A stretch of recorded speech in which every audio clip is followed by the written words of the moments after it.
Shalom. Hari ini kita akan renungkan kitab Yesaya pasal 30. Teksnya ayat 18 sampai 33. Saya sudah bagi dua paragraf.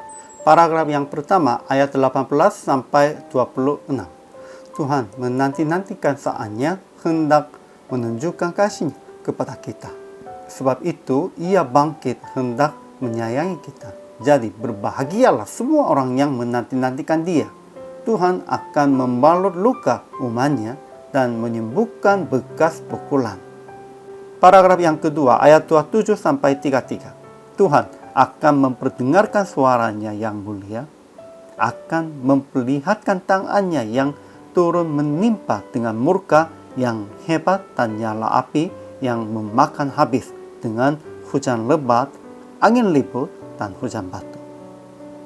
Sebab Asyur akan terkejut oleh suara Tuhan pada waktu Ia memukul mereka dengan gada.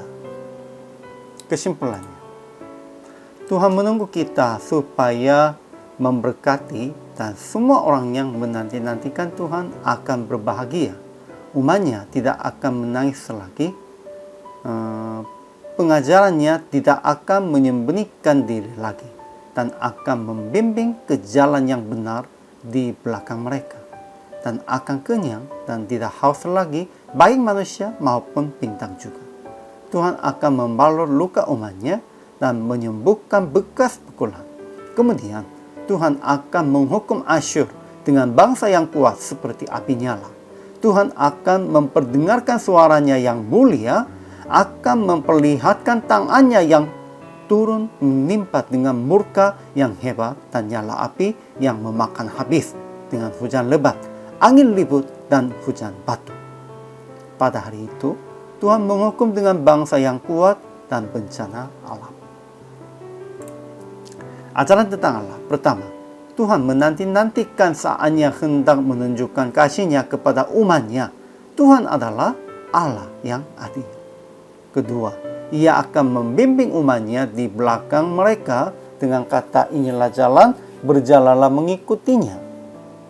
Ketiga, Tuhan akan memberi hujan bagi benih yang baru ditaburkan, dan dari hasil tanah itu umatnya akan makan roti dan berlimpah-limpah.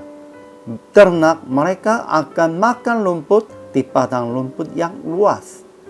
Keempat, Tuhan membalut luka umatnya dan menyembuhkan bekas pukulan, tetapi akan memukul Asyur dengan gada. Ajaran tentang manusianya. Pertama, berbahagialah semua orang yang menanti-nantikan Dia. Kedua, bangsa di Sion yang diam di Yerusalem tidak akan terus menangis ketika mereka berseru-seru. Pada saat Ia mendengar teriak mereka, Ia akan menjawab. Ketiga, pada saat Tuhan menghukum Asyur, umatnya akan menyanyikan suatu nyanyian seperti pada waktu malam ketika orang menguduskan diri untuk pelayaan.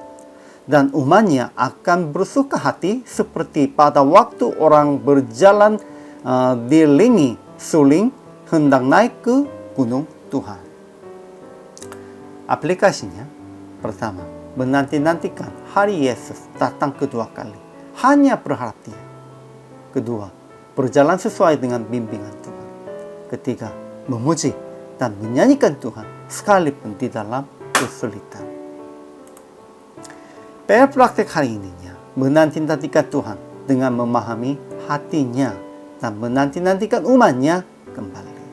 Ya, kita harus menanti-nantikan Tuhan akan datang lagi dan memahaminya hati Tuhan. Namun, juga harus menanti-nantikannya umatnya kembali. Semua jiwanya kembali kepada Tuhan. Dan bukan hanya menanti-nantikan saja. Kita harus usahanya memberitakan Injil kepada mereka, supaya mereka kembali kepada Tuhan. Hari ini juga, selamat melayani. Tuhan Yesus memberkati.